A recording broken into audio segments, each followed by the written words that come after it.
परम पवित्र मातृभूमि के चरणों में वंदन। सभी दर्शकों और श्रोताओं को नमस्कार। मैं विनायक पूना। जैसा कि आप सभी जानते हैं, मैं जिस विषय पर काम कर रहा हूँ वो है भारतीय कालगणना। और भारतीय कालगणना को प्रचारित, प्रसारित और पुनर्प्रस्थापित करना ये एकमेव प्राथमिक लक्ष्य है। उस आधार पर आगे बहुत सारे उपक्रम भी करने हैं, लेकिन पहला काम ये होगा। अ, और भारतीय कालगणना के आधार पर मैं एक डिजिटल क्लॉक बना रहा हूँ कालायन नाम से, जिसके बारे में मैं पिछले 2-3 वीडियोस में बात कर चुका हूँ। और शायद अगले 2-3 महीने में, दो ही महीने में आपके सामने वो घड़ी में ला पाऊंगा। तो इस भारतीय कालगणना को जानने से पहले हमने बहुत सारे वीडियोस, इसकी पार्श्वभूमि क्या है, भारतीय कालगणना को जानने के पीछे भूमिका क्या है, ये सब बातें हमने की, विस्तार से की। वो तात्विक आधार पर थी। उसके बाद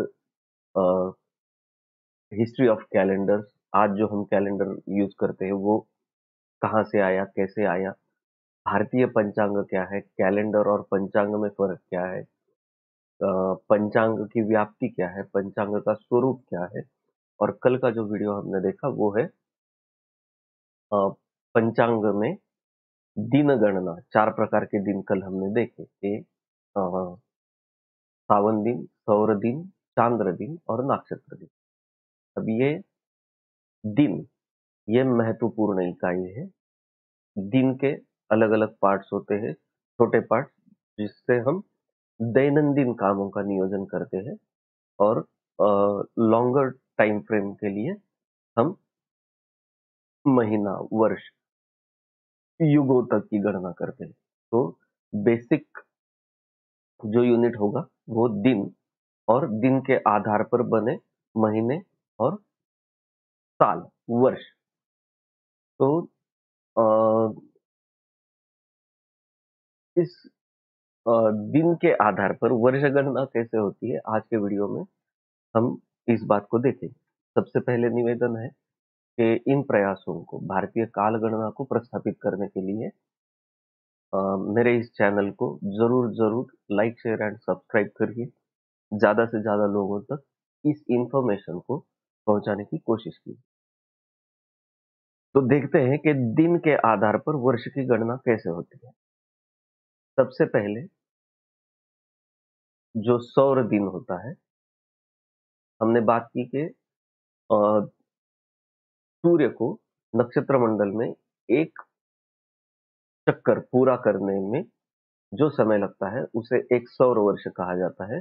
उसके 360 अंश गिने जाते हैं।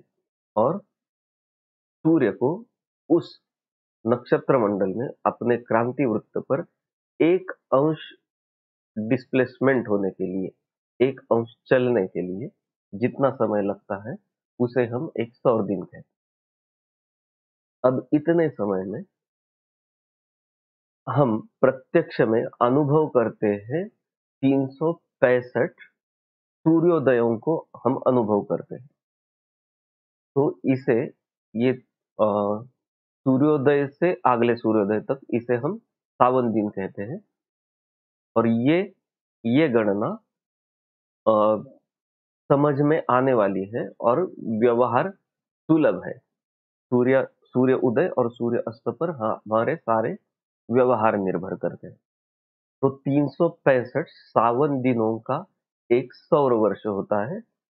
ये दोनों में समानता है। अब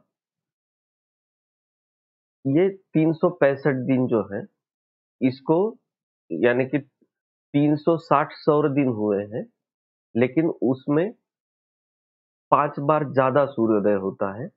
और उसमें भी सूक्ष्म जो फर्क रह जाता है उसको कवर अप करने के लिए, कॉम्पेंसेट करने के लिए, समायोजित करने के लिए लीप वर्ष की व्यवस्था की जाती है। अब ठीक इसी तरह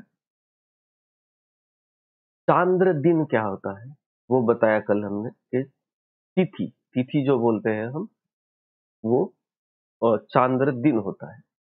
वो तिथि का डेफिनेशन क्या है, यानी चांद्र दिन का डेफिनेशन जो है वो है सूर्य के आगे 12 अंश चलने, चंद्र को सूर्य के आगे 12 अंश चलने को जितना समय लगता है उसको एक तिथि कहा जाता है। 12 से 24 अंश तक द्वितीया तिथि रहेगी, 24 से 36 अंश तक तृतीया तिथि रहेगी।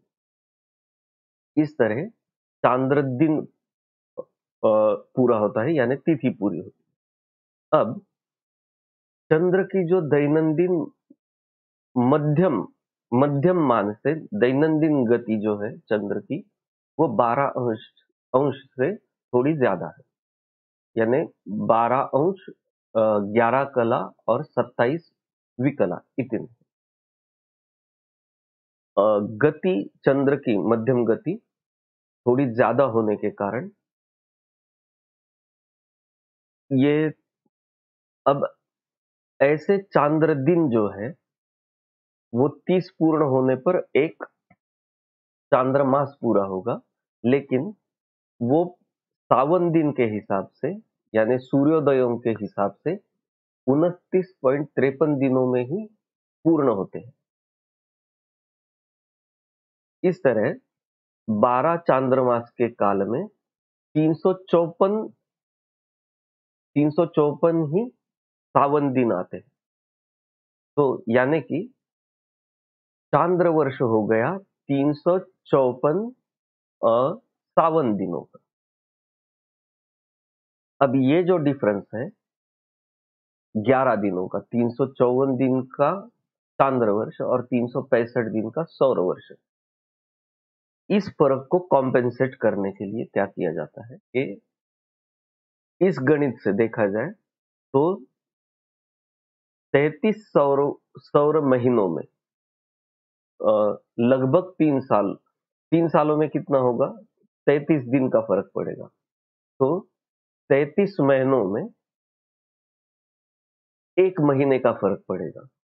तो 33 महीनों के बाद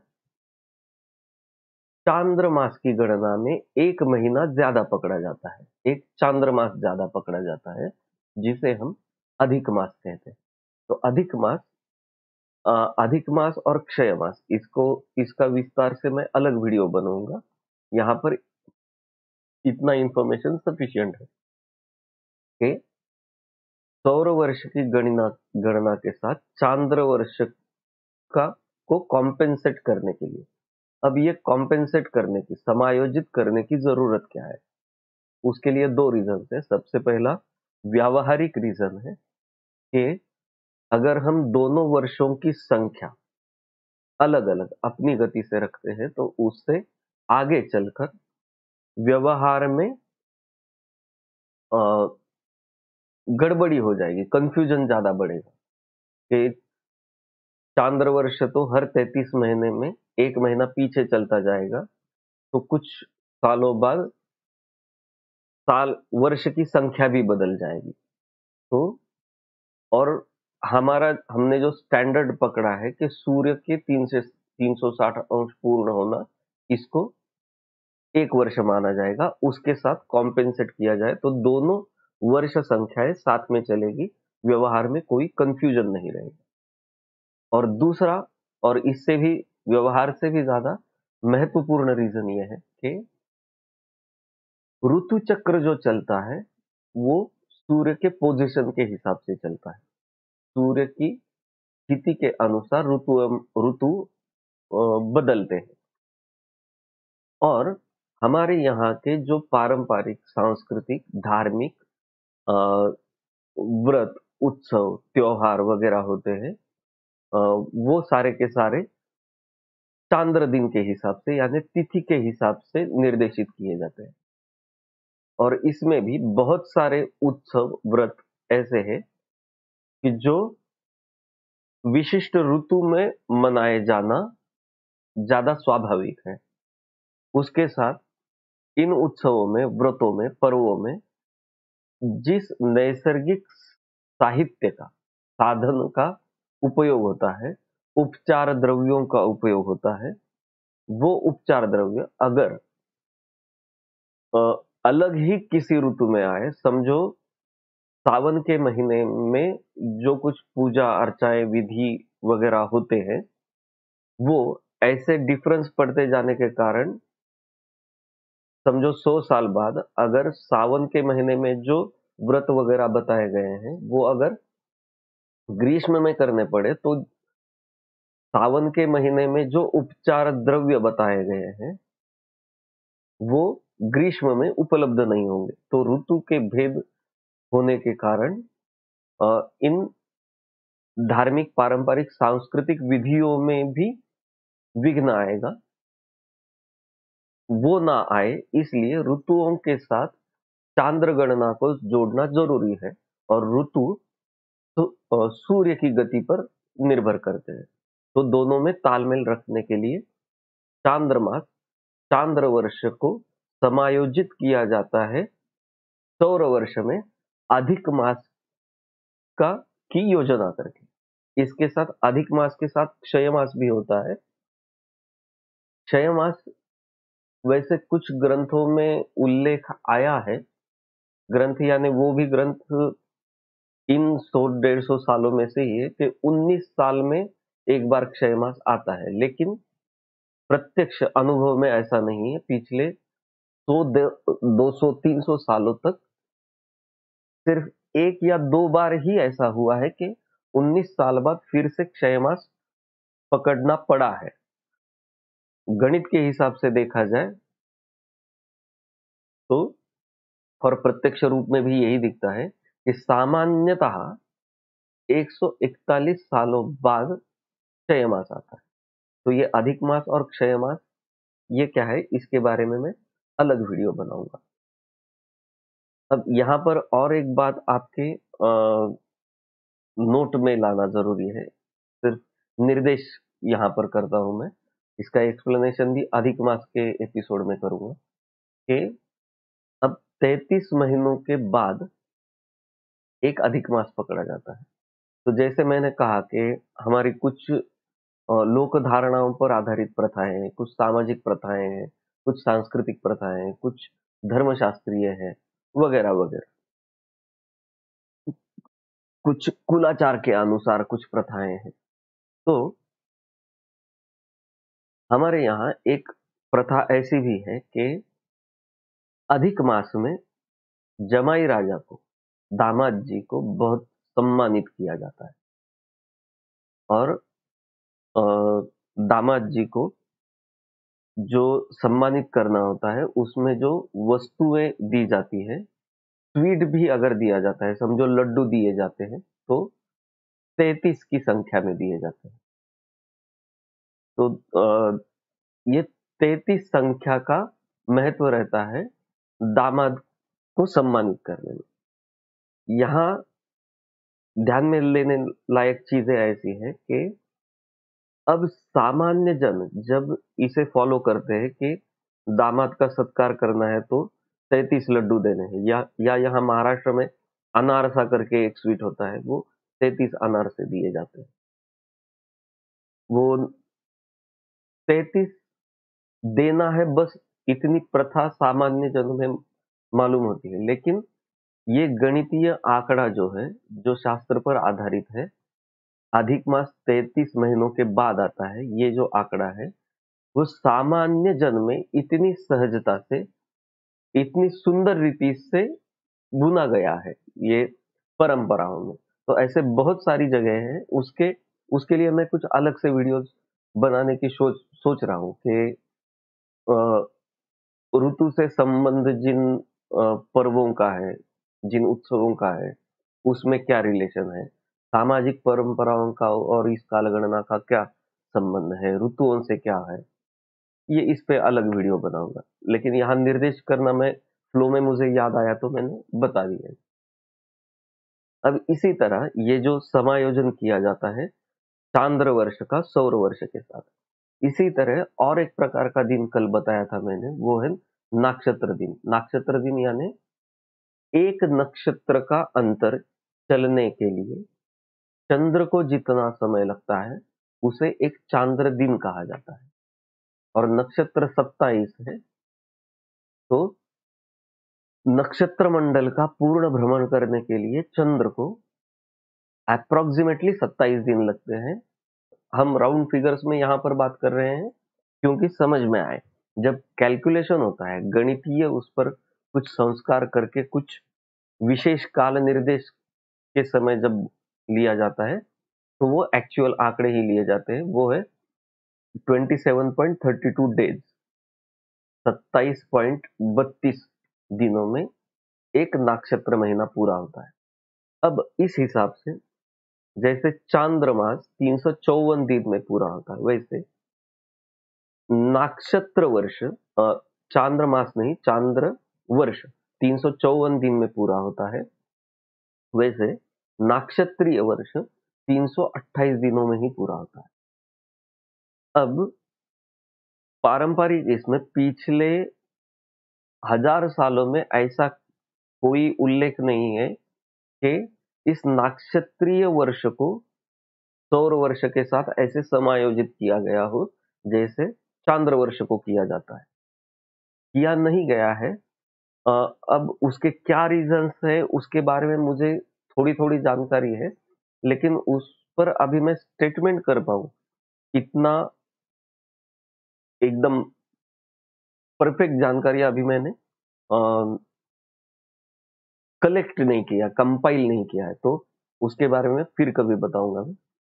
हाँ, लेकिन इतना ज़रूर है कि जितना कुछ मैंने पढ़ा है उसमें संकेत इतने 2 इसके बारे में 2 संकेत ज़रूर मिलते हैं कि ये ऋतु चक्र का जो फेर है, हम जो कहते हैं कि ऋतु बदलने लगे हैं वगैरह-वगैरह, उसमें इस वसंत संपात के चलन की वजह से भी फ़र्क पड़ता है, ये तो है ही। लेकिन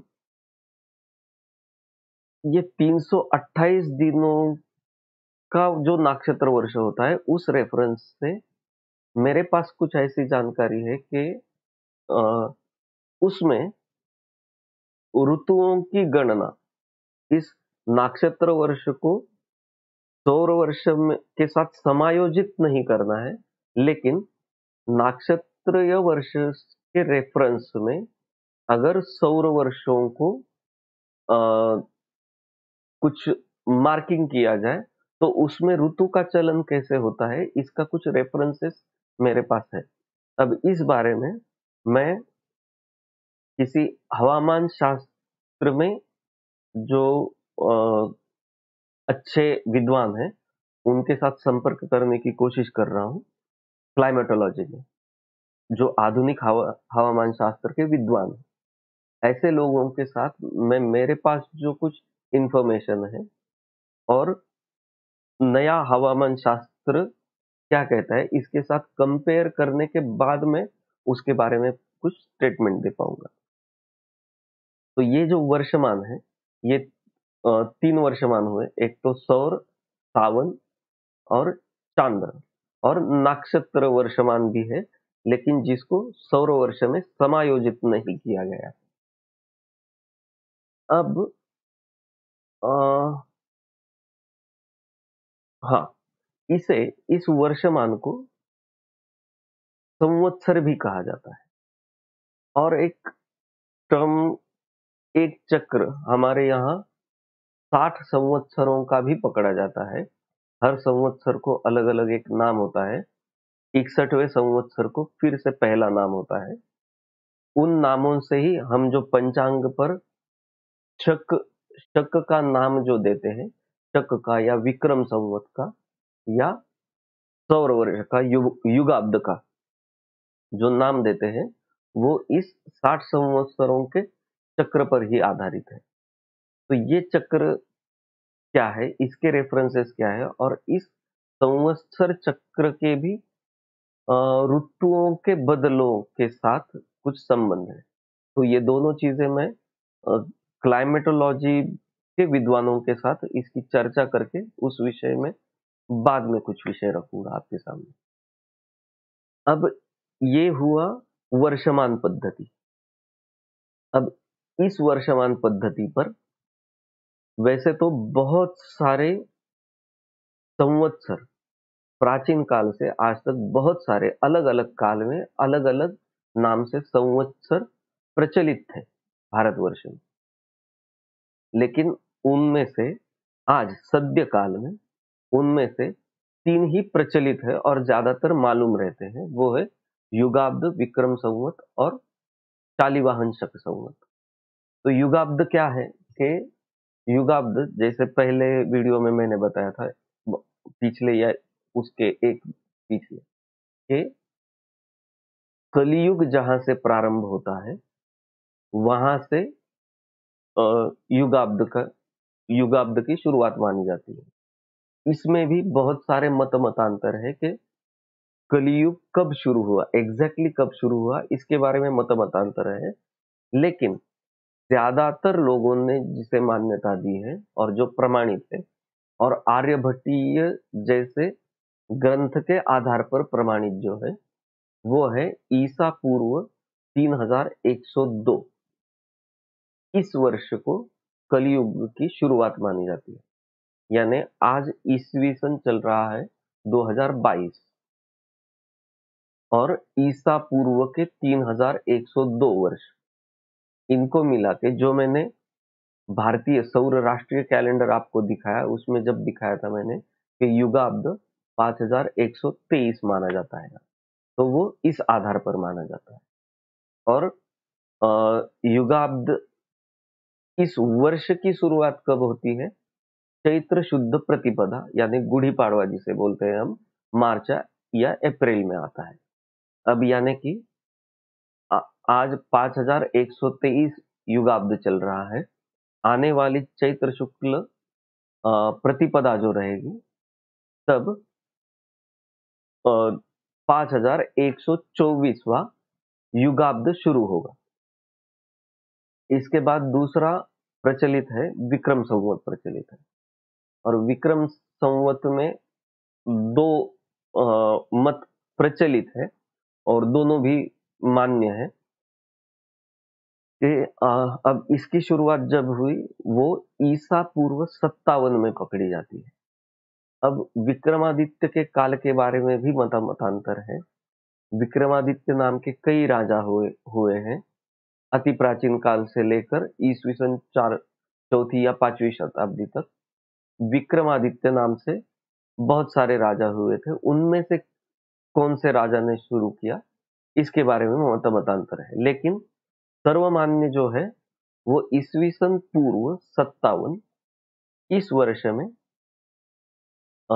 विक्रम संवत की शुरुआत हुई।